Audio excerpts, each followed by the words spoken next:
Okay, rather than focus too much on the what and how of winning this competition, I wanted to focus on the why. Because the last thing that you guys need is one more person telling you what to do. Besides, the clinical team has given us the how, the flyers, putting council stickers on bags, you got to talk to people. And I think we pharmacists have got to get back to the why of what we're doing, or acting from the inside out. That, I think, will be the most helpful. So, insofar as the competition goes, we at our store would have been the last group of people anyone would predict to win this thing. I had no interest in this contest initially because, quite frankly, I was really burned out. I was overwhelmed. I had just taken on the team leader position, and I was kind of exhausted and physically drained to the point where I was under medical care. So that was that. And my team also had very low morale as well, having come off a hard time. So nothing about this group of people screams winner. And that's important because I think people think that we had some sort of advantage that other people didn't have. And I just wanted to make the point that it's quite the contrary. So one day, the other pharmacist and I were looking through the emails, and we were reading the emails about the immunization contest, and we said, wouldn't it be fun if we could win this for our team?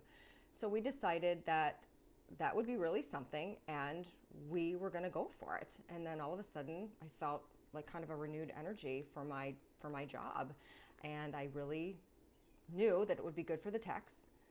What I didn't know is how good it would be for me. So that was the first part. You've got to decide what you want and then why you want it. In this case, I wanted to win this contest and I wanted to win it for my team. And then the second part is going for it, which is committing to the decision. So that, of course, involves a lot of commitment, getting people in the door that wanted us to give them the immunizations. And again, corporate, very helpful, had given us the how to identify people that were good candidates for these immunizations at the pharmacy level. And that's really helpful. I don't want that to go by the wayside, that it's not helpful to have the how and the what. Obviously it is, but that's generally not the thing that inspires people, and it's not the thing that was going to get me out of bed every morning and excited about this competition. So I had to go back to my personal why. Why am I still a pharmacist? Why do I do this job? What do I believe in? What do I think my purpose is here? And I came up with something in this process that was very, very simple and easy to remember and easy to implement every day. It is that I believe my purpose is to help each and every person I encounter get a little bit closer to wellness. I'm not dragging them to wellness. I'm not convincing them they need to get well, but I'm also not ignoring them and hope they figure it out on their own. So I understand that my influence means something, even if it's just a little bit of influence every day, and I get them a little bit closer. And it's really what lights me up and gets me out of bed each day. So another point I wanted to make is it's really not the money. Money's great. No one's saying that money is not great. People have bills to pay, kids to take care of. But the money is really the result of the why. And the money is the result, and people don't really get inspired by the what you do or the how you do it, but it's really the why that you do it. And that's kind of the biology of how people's brains are wired, this getting excited about the why. So now that I was committed to my decision to win, every time one of the emails came across about this contest and what we want you to do, instead of being, oh my gosh, there's one more thing to do, I can't believe these people want me to do one more thing, I was kind of excited because I had the what that I could put into place to help me really manifest my why every day. So it was an opportunity to live out my purpose. I still had to do the stuff, but it felt like it would be fun to do. So riding that wave of fun and excitement, I decided that personally calling my patients was right in line with my purpose. These shots, these immunizations were going to help people prevent disease and therefore get closer to wellness. Now, I was going to call people personally, and I had to think about what I was going to say to them. And remember when I said that the how and the what that came across in the corporate emails weren't really exciting to me. So I thought these patients are the same way. They're not going to get excited by the how and the what. So I didn't call and say, hey, we're having a Zostavax clinic, because it's like, yeah, well, good for you. So what? What does that have to do with me?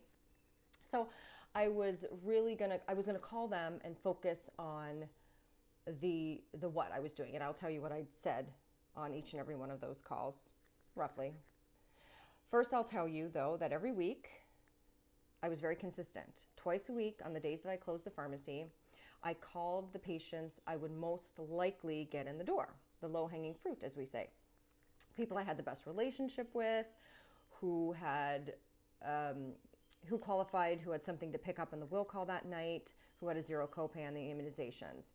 I had ran the immunization prescriptions and had a stack that I kept beside me. And then when I had a moment in between checking or those phone calls, other activities we do, then I would pick up the phone. That was just easier for me. Some of you that are more analytical could figure out an easier way for you. I liked having the bags in my hands. So again, back to the why I was calling. I would say something like, hi, it's Mary, your Giant Eagle pharmacist, and I'm calling to see if you've had your shingle shot yet. Or, hi, it's Mary, and I'm on a mission to make sure all my diabetic patients have had their pneumonia shot. Or, hi, it's Mary, I'm on a mission to stomp out disease in my patients. And I would say it with purpose and conviction because I was really tapped into this opportunity that I had to connect with people and find out if they've had their shots. I'm not trying to convince them. And I was excited. Remember, most communication is nonverbal. So your tone and your attitude do matter. People do get that. And that's what motivates something inside them to do something that's good for them, make a change. I did not try to convince anyone. So if they were not interested, I didn't take it personally. I would simply say, that's great, I understand, I will make a note in your chart, thank you. If they said, I have not had that particular shot, I would explain to them that I could give it to them here in the pharmacy with no copay, and they could get it very conveniently when they picked up their other prescriptions. Now, if they had already had that particular shot, like say the pneumonia shot, a lot of doctors are giving the shots in the office, they'd say, oh, my doctor gave me that. And I would ask which one, the Pneumovax or the Prevnar, just so I could have some clear notes in the chart.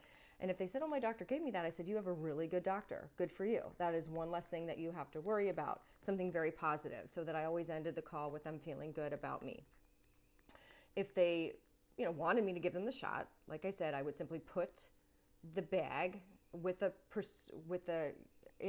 would put the immunization bag in with their other prescriptions in the will call bin with the form that they have to fill out. So that was very convenient. And if they didn't want it, I would put a note on the chart. So I'd call people, like I said, consistency is really important. I called about 5 to 10 people twice a week. So that's a lot of calls, basically. And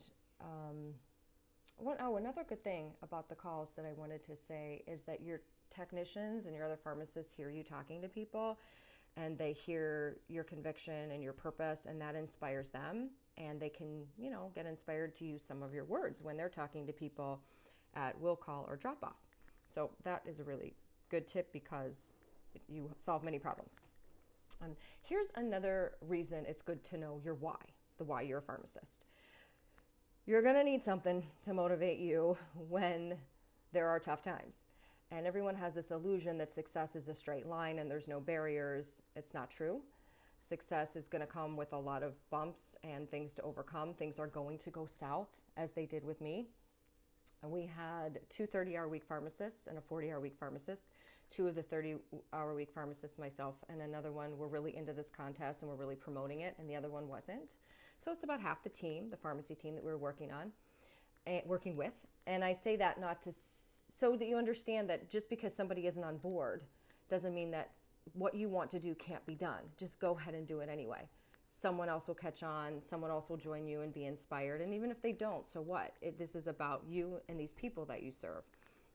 Also, my technicians, remember that I was doing this for them, and some of them were not only not on board, but they were giving me sass about it. And I'm like, oh my gosh, I'm doing this for you. Why are you giving me attitude? Again, I say that not to put down my technicians, but just to say that I had a hard time too. It was not easy at all. It was hard to have people give me a hard time when I'm just trying to do something good for our patients. So that is important for you to know. It's never, ever going to be easy, and that's okay. If you have your why and your purpose to hang on to every day, doesn't matter. We can get through it. And remember this, you are talking to your tribe of customers and you know them. But more importantly, what we don't think about is that they know you. They know that you care about them. They know that you fill prescriptions for them accurately, quickly. You talk to them. You put effort into making them get closer to wellness. They know this about you. So go ahead and capitalize on that relationship. You do have influence. You do have power.